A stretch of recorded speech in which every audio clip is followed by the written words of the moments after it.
Kepanikan sempat melanda warga kota Makassar. Hari Minggu kemarin, Mall Nipah dilaporkan mengalami insiden kebakaran hebat. Sebanyak 30 armada damkarmat kota Makassar langsung diterjunkan ke lokasi untuk menjinakkan si jago merah. Beruntung, gerak cepat petugas membuat api berhasil dipadamkan dengan total. Lalu, apa penyebabnya?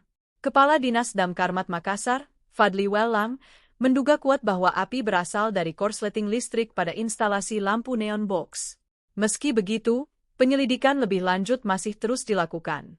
Kabar baiknya, sistem evakuasi mal berjalan sangat cepat, sehingga dipastikan tidak ada korban jiwa dalam peristiwa ini.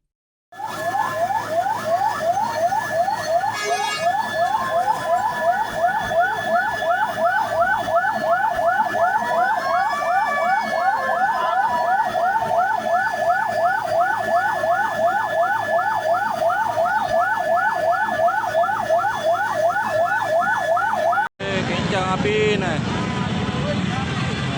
Habis Mall Nipah, habis ki. Udah.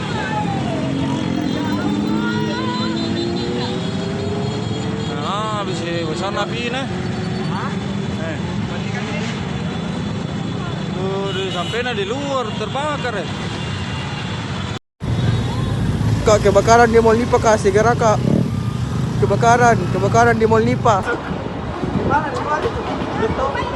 Kebakaran Pak di Nipah.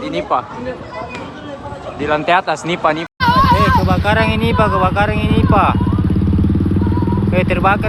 Terbakar ki. 65 di Nipah Mall.